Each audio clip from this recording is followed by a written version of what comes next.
We've got an exciting race up for you this year. Both our defending champion and the course record holder, Severin Zotter and Christoph Strasser respectively, out of the race for different reasons. We've got a wide open field in both the men's and women's competition. And starting that off now, I'd like to introduce those racers to you. To my left, from Texas, David Haase, second in the Race Across America last year. Next to him, Marco Ballo, one of the most prolific athletes in the history of this race. Certainly some history there. Next to him, not to be forgotten at all in this competition, Mark Pattinson. And finally, next from Luxembourg, newcomer to this race, the serious contender, Ralph Dizzeviscourt from Luxembourg. And next to him, a rookie racer, but we'll talk about his athletic credentials here shortly, Marshall Nord from South Carolina. And next in the women's race, the record holder for most wins in the Race Across America, Shauna Hogan, going up against this year's rookie to Race Across America, but holds some extraordinary accolades in ultra-endurance cycling herself, from Germany, Juliana Buehring. And now, without further ado, I'll start with our athletes here.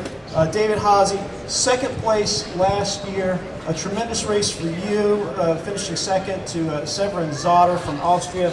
But it's a wide open field this year. It could be anybody's race. Certainly, it's open to you. What are your thoughts going into this? I think I'm just going to have to ride as fast as I can and worry about myself. I know how fast I can ride. I've got a really good idea what the competition can ride, and there's a lot of good competition. Some not even sitting at the table. So I'm just going to go ride my own race, right? I think we're all going to go ride our own race. Everyone's going to say that, but really that's what it's up to. It's going out and riding as fast as I can race, and I'm feeling prepared. I'm feeling ready to race, and if we were starting in an hour, that would be great. You're excited to start this race this year, but as I've been told, win, lose, or draw, this is your last go at Ram. The for sale signs are up already. Is that really true? It is true. We've said that multiple times. Myself, among the other people here, have said that. But I literally did shoot a photo of my 3 bikes in front of my Follow auxiliary van, and it's all set to post up on Craigslist as well as eBay for sale. So hopefully after the race, I get the finish I want, and we start selling that equipment to pay for this sucker. Second last year, a tremendous race. It really came down the wire, but I was wondering what was going to happen at the different stages. Your training for this year, have you changed anything? Have you noticed any improvements in your performance? Do you think you can go faster than last year's time? I haven't been able to really do a lot of things different than last year. In fact, I've probably worked more and trained a little bit less than last year, but I'm feeling comfortable with where I'm at. I think I have the confidence to know what I can do. So really, we're just going to be very aware of what we did right last year in the race and try to do a lot more of what we did right. We didn't do a lot wrong last year, but there were times I didn't push hard enough in some areas, trying to kind of pace myself because I wasn't sure what I could do. So, and the crew is a lot more aware of what we're doing. So I think we're going to eliminate a lot of wasted time on the course, and I'm going to try to ride just a little bit faster, and with that I think we'll have a really good finish. We talked earlier with our raw soloists, our raw teams, just about the different physical challenges of the race, geography, terrain, climate. Temperatures start here in California at about 60 degrees. Before the end of the first day out there in Borrego Springs, you're soaring over 100. What type of preparation do you have for that? And after doing this and pushing yourself at the top level of this competition, what is the greatest challenge physically for you and everybody else at this table, you think? I think we all have our own little challenges that we face. For me, heat is always a little bit of an issue. I'm from Wisconsin, so we train in Wisconsin. I have not ridden a day in Wisconsin over 70 degrees. So I train in the morning, it hasn't been over 70. So I got 3 good days in Borrego Springs of heat training, so I guess 3 days of heat training is all I'm going to need. So no, we're going to have to suffer. The heat is the biggest issue, I think, for most of us, you know, because heat leads to proper nutrition, proper hydration. We try to cool ourselves, maybe we use water, then we get saddle sores, then we have pain, then we suffer. So, I mean, the heat is the biggest factor, I think, for everyone in this race. And maybe I'm wrong, but I see it as the heat. Who can get through the heat the best is on their way to a really good race, because it can cause all of the setbacks. I think most of the DNFs in this race and most of the suffering and the non as fast as you want to be finishes are due to the heat early in the race. Thanks very much. A man who has extraordinary experience in this race, and if it's a challenge out there, he's seen it, is Marco Ballo from Slovenia. Marco, in his 10th Ram on this 35th anniversary race. Marco, you've raced against the very best in this sport. Yuri Robic, Christoph Strasser. If they have done this, you've seen it. In all your time out there, what's the greatest challenge for you? So far, I don't know. It's just a long race, and a lot of things can happen. And talking about the field, you mentioned the previous champions. I feel pretty good sitting among these guys and girls. I think the field this year is really strong, and we're gonna push each other a little bit. As Dave said, yeah, we're gonna race our own race, that's for sure. But every time, if you have somebody in front of you, if you have somebody catching up to you, it will always make you push a little bit harder. So hopefully it makes us faster. And yeah, I don't know, maybe the best man wins. David's already said that he's got the for sale signs ready to go. This is your 10th race. You've never won it. If you do, would that be? Would you be ready to retire then, or does it never end? I said it too many times already. Like they said, probably too many times. So I wouldn't say it's my last one. I'm sure I'll be coming back, one way or the other. Maybe not as a racer, maybe as a coach, maybe as a crew chief, maybe as an official, whatever. But this race just sort of gets into you. You get a bug, and it's hard to get rid of it. I don't know. So I don't know. Even if I win, I won't say never again, because everything is possible. I'm gonna let the street sweeper get by here. Okay. Talking about that, you've done Race Across the West. You've been on a two-man team. You've done this solo many times. You've been a coach and a crew chief. For you, what's been the greatest part of those experiences? If you had to single out your greatest moment in 10 years of Ram, what would that be? It's hard to say. Probably the greatest moment was my first finish, which was in 2006, and that was the first time I said, no, the second time I said, I'm never coming back. Otherwise, it's bigger than one moment. It's just the whole of the race, the family. I mean, the guys that come together and the crews, and it's a big family. So that's probably one of the reasons why we keep coming back, because it just feels awkward. The years that they didn't do it and I stayed at home, it was just, I don't know, the gym was empty. I was pulling my hair. Why didn't they go? So yeah.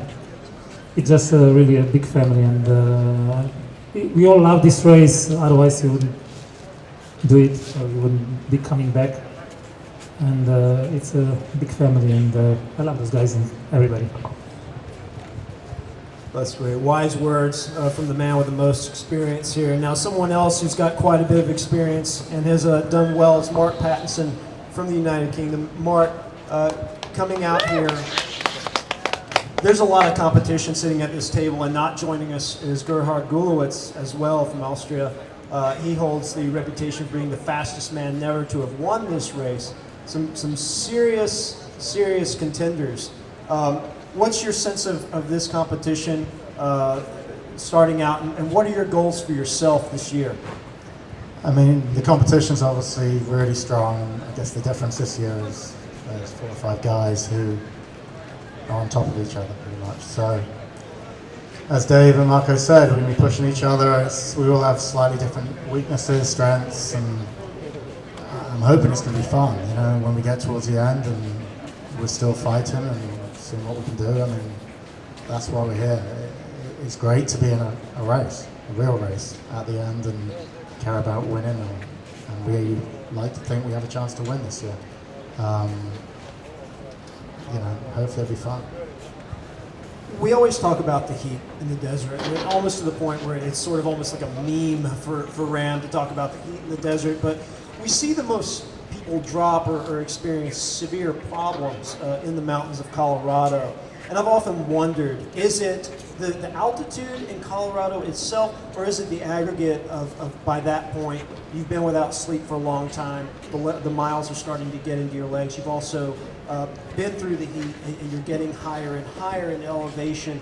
You know, why do you think that so many people start to crack or really start to have their first meltdown experience out there in Colorado? I would say it's the accumulation of the temperature changes. Personally, I'd say it's from the heat, the dry air in the desert, you're dealing with that, and then when you go up into the high mountains, I wouldn't say it's so much an altitude issue, it's just a temperature issue. So your lungs are breathing in 110 degree air, then they're breathing in 30 degree air. And if you don't look after that, you have a chance to get sick. That's my personal view. I don't think it's, you know, the 7,000 to 10,000 foot elevation change. You're not actually up there that long. I mean, you're up and down within an hour and a half. So I personally believe it's more the temperature difference and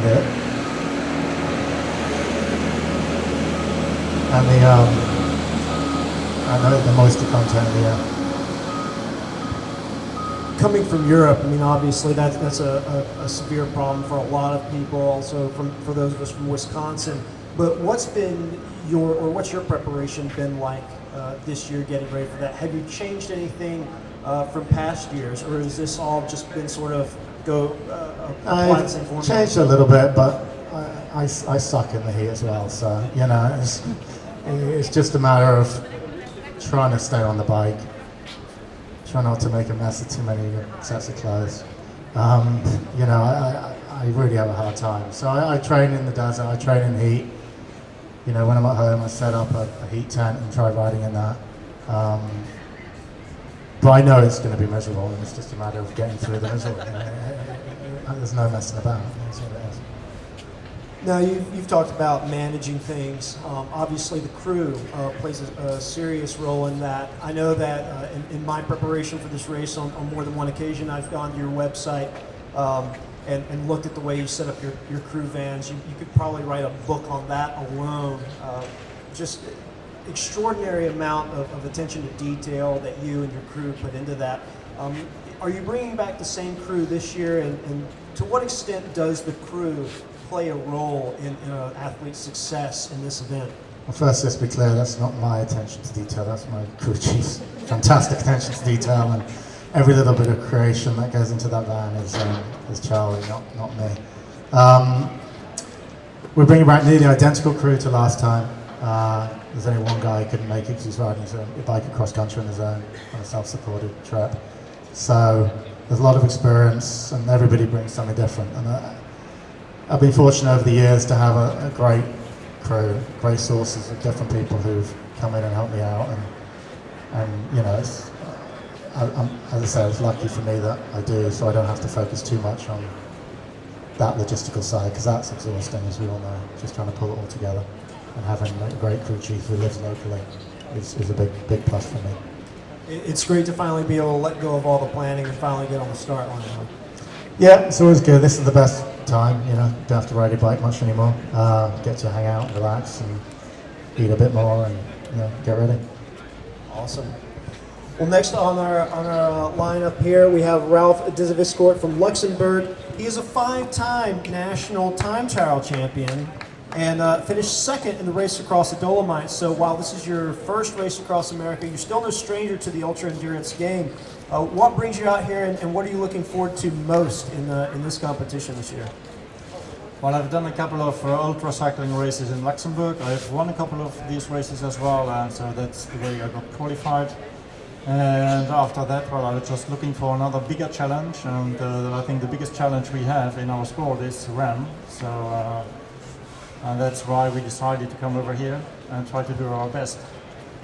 How are you enjoying the American temperatures on this side of the country already? Have you noticed any real difference? Well, that's the big unknown for us. I mean, as Marco said, in Europe we don't have the possibilities to train in the heat, so I think it's the same for everybody, and we have to live with that. But with the race across the Dolomites under your belt, I'm guessing that you're not too afraid of the American mountains. I think climbing shouldn't be the big issue for me, even though if you look at me, I'm not the typical climber, but I really like to do nice climbs, so no, that's not really an issue for me. I'd like to go on next to our other rookie in this competition, Marshall Nord from South Carolina. Now, Marshall, you have achieved all-world athlete status in triathlon, I've been told. Can you explain what that is to us? I've been doing multi-sport for about 30 years, and when you get to a certain level and the Ironman distinction, they sort of categorize you, I think, to keep us racing. I'm pretty much just an age grouper that tries to push beyond, and I just am chasing satisfaction. I had done many Ironman races, and then I'm turning 50 a few days after I crossed the finish line. I'm like, where's the edge? I've kind of lost the edge. Like, racing 10 hours is kind of my thing. So this was about me finding that edge again and seeing, am I tough enough to, hang with these professionals? My goal is just really to get across the finish line and do it well. Now, I want to ask both this question to both you and Ralph, so I'll let you answer first. Typical Ironman type finish time for the bike, at least, 5 hours or less on a TT bike. How much do you plan on using a time trial bike for a race across America? We've seen Christoph Strasser do it in some pretty crazy places in the past. Some of these guys as well. Does that get uncomfortable after a while? Are you prepared for that, or is there a road bike in the arsenal back there? I bought my first road bike 2 years ago, and because I knew I had to do some hills and so forth. So I've been training primarily on that, but I pulled out the tri-bike and I did a 300-mile ride, and my back was fine. I'm just so used to the extreme position. So my goal is on the flats and the rollers to jump on the tri-bike, but pretty much be a little less aero and a little more comfortable on the carbon Evo. So that's my plan. I'm going to get on the tri-bike whenever it's flat. Ralph? Well, time trialing was always one of my strengths, so I really feel good on my time trial bike, and I use it quite a lot as well, even in the climbs. Even in the climb, so we can expect to see you maybe in West Virginia on a TT bike. We'll see. Outstanding.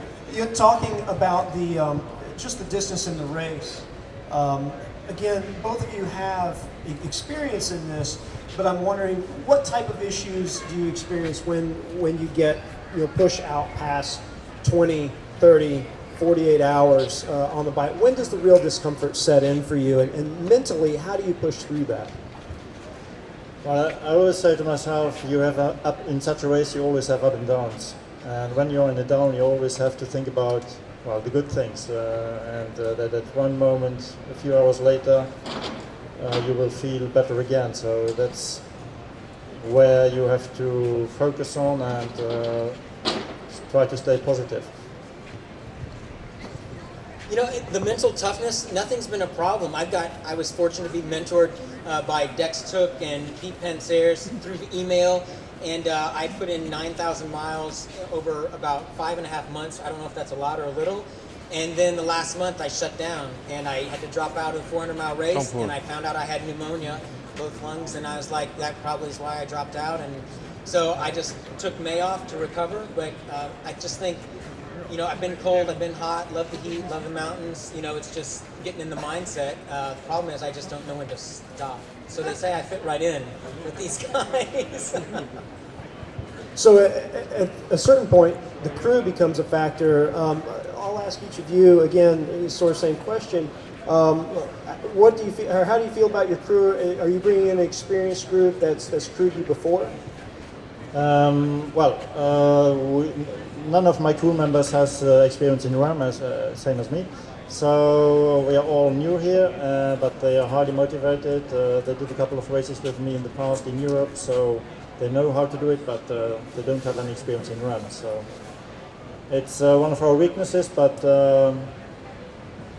I believe that they can do very well. I stay confident. And Marshall?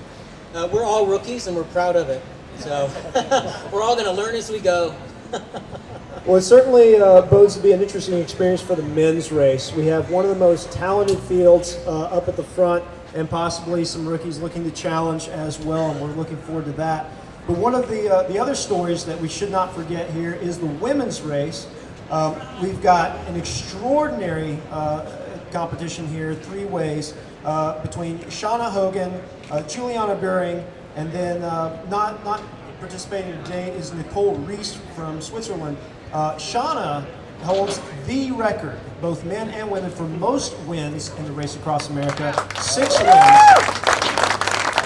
Participating now, while Marco's in his 10th, Shauna's in her 11th Ram, so possibly the most experienced athlete on the road this year.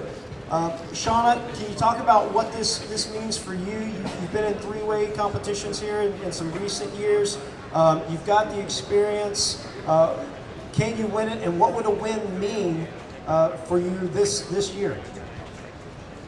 Well, I'm kind of like Dave, what Dave said. We kind of have to race our own race, and that's the way we do it. And RAM is so huge and so immense, it's a challenge with yourself. There's competitors out there, and your competitors are actually the people that motivate you, but the drive to finish comes from inside. I would like to finish. I would like to win, because why race if you don't want to win, right? There's no point. You might as well just tour. Unlike Dave, I plan to keep on racing. So I love to train. So training, if I can train and I have something to train for, it's even better, right? So Ram's out there. I can train every day, and I just love to train, and I'll always do it as long as I'm able. You recently set a velodrome record, 24-hour, on your Bianchi, sponsored by Bianchi. You have competed in the Race Across the West in recent years. Your last Ram win, I believe, was 1998. But some serious competition throughout. Now, your experience in the past, or your strategy in the past, was always to ride out of California as hard as you can, and you usually beat the men to Durango. That was kind of your signature move before riding on to the win back then. Has that changed over the years? Are you riding a different strategy this year? My strategy is something I don't usually discuss, and the strategy it comes from inside, like Dave says. And even the awkward silence won't get her to talk about it. So there you go, ladies and gentlemen. How do you feel about, this being your 11th year, does that give you an edge over your competition? You've got to have almost every turn on this course memorized by this point. Does that help? The course has changed over the years, so the course isn't the same.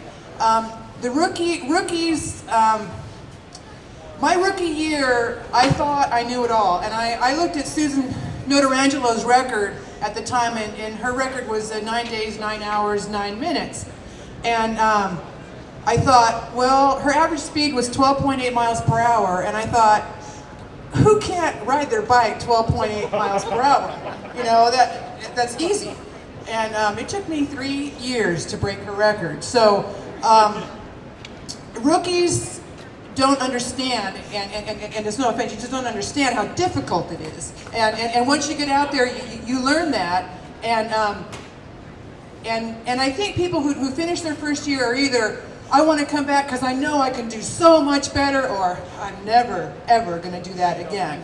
And for me, it was, I want to come back because I can do so much better. And my second Ram was 9 days, 14 hours or something like that. So I improved it by a full 2 days. Now, Marco and Mark have already talked extensively about the contribution of crew to that. Your crew, I believe, is just almost as experienced as you at this point. A lot of returning cast members there. Have you noticed things that have improved just for your interaction between you and your crew, things that have saved time over the years? And can you discuss sort of what the crew does to help the athlete along and save time on the course? Well, the crew is your lifeblood, and as it's been said about Ram before, your crew can't win it for you, but they can lose it for you. So you're totally dependent on them to provide what you need. I recall in 1994, I was coming into Chattanooga. I was on record pace at the time, and I was riding into Chattanooga, and my fluid was off. I was riding maybe 10 miles per hour, and it was relatively flat, and I figured, as I'm riding, I'm thinking, if I ride this slow, I'm not going to get the record. So the next nearest woman was 2 days back. So I'm thinking to myself, well, I'll go to a hospital. I should probably check into a hospital and get my fluids right because I have plenty of time. I'm not going to get the record anyway, so I might as well make it as comfortable as possible. So we went to the hospital in Chattanooga, and I laid there. I had an IV, getting freshened up. And my crew comes in, they're chugging numbers the whole way, chugging numbers, and they come in, they've got a clipboard, and they say, because I chewed Chattanooga, the race ended that year in Savannah, so there's about 400 miles between Chattanooga and Savannah, and they came in and they said, if you average 15 miles per hour, you can get that record. And they asked me, so do you think you can do it? And they had it all plotted out with the time stations. And I looked at it, and I went, sure, let's do it. So they said, well, let's start it at 2:30 and we'll go. So I got on the bike, threw my bike over my leg over the top tube, took off, and it was magical, really, between me and the crew. It was we were one unit. And I said, treat me like a racehorse. I'm a racehorse. Just feed me and keep me going, and I'll work for you. And it was a team, and I've never experienced that before then. And we rolled into Savannah with 15 minutes to spare for the record. So it was just fantastic. Similar crew this year. What's the experience level? Any newcomers to your crew? We have I don't know how many rookies, probably 2 or 3 rookies, but they're good rookies. We'll do great. Yeah, I have a good crew. I'm confident with my crew. I have my husband on the crew this year. So last year I didn't have him. He's there this year, and he's, I depend totally on him. So. Well, that's great, and we're expecting to see great things from you. We'll be looking forward to your progress through the race. We turn now to next to you, Juliana Buehring, a rookie to Ram, but not exactly to ultra cycling. I've heard there's some sort of record with the Guinness people out there for riding around the world. Yeah, that was my first cycle experience. So a Guinness World Record for fastest around the world. And then also last year you won the Trans-American Bicycle Race, correct? 2014. Or 2014, excuse me. So extensive experience in ultra cycling, but not in an event of this format with the crew. I mean, you were mostly solo during your This will be Guinness my World. first supported race. I'm used to being my own boss. It'll probably be my biggest challenge will be having to have people tell me what to do. Well, how much training have you had with your crew up to this point, and how prepared are you to make that adaptation? We trained for half an hour the other day. We all just collected from around the world like 2 days ago, so we're like the dirty dozen. We don't know what the hell we're doing.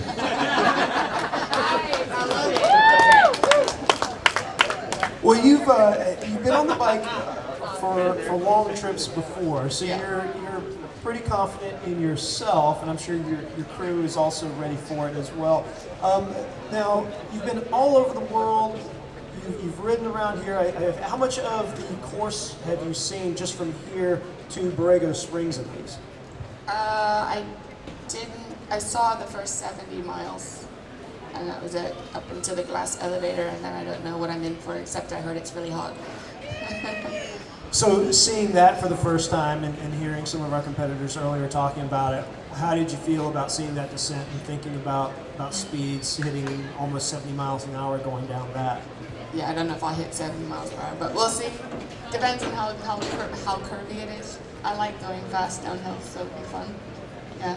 What's I have to ask, outside of the United States, you've ridden all over. What's been your most interesting point A to point B experience in getting on a bike and getting it to the next point in your travels? Oh my God. I can't tell you. There's been so many. I don't know. No, I can't tell you. But at least maybe a little easier for you this year with a crew there to help with the flats. At least I'll eat well. At least I'm assured a good meal. Yeah. Do you have any personal goals for yourself in the race this year? No, I think my goal is always to have fun and have a new experience. And I think if you're racing it for that reason, we're just riding bikes and we're not curing cancer or anything. So, you know, you got to keep that in mind and don't take yourself too seriously. Now, I'm told that you are riding for a cause this year. You're doing fundraising in conjunction with this race. Would you like to talk about that for a moment? Sure. I always ride for Safe Passage Foundation. That's a foundation that helps children who are born and raised in extremist groups, cults, anywhere from ISIS to religious groups to. It's basically championing children's rights. And I've always ridden for them, and I continue to ride for them. For those who'd like to support your cause and find ways to donate, how can they find you online? I guess on my website or Facebook, Juliana Buring. It's that always under my name. Okay. And then finally, it's a three-way race this year. You've said you're racing for fun, but still a race. To be racing with one of the most prolific women's ultra-endurance cyclists in history, a newcomer, Nicole Reese, who's won the Tour in Europe, and then yourself. What's kind of your sense of what this means, and what are your expectations? I mean, this is still a competitive event for you. Sure. I actually didn't know that Shauna would be racing it when I signed up, and I was super excited to finally meet her because she's like one of these legends that I've always been like, oh my God, what an amazing woman. So I'm really honored to be riding next to you. I don't really have expectations for myself because I don't know what to expect. Like she said, I'm the rookie, so I mean, I really don't know. But I will, of course, as I always do, ride as hard as I can and just do the best I can, and what more can you do? We're looking forward to seeing what you do out there, as well as everyone else. I'd like to thank our athletes for participating in this press conference today. Good luck to you all. Ride safe, ride hard, ride fast. Race coverage starts tomorrow at noon Pacific time here in Oceanside. We'll be kicking off then. Thank you very much. We'll be broadcasting live for part of that on ridefarther.com. Again, for the Race Across America, I'm Jim Gorley, and we'll see you for the start of the 35th annual Race Across America tomorrow afternoon.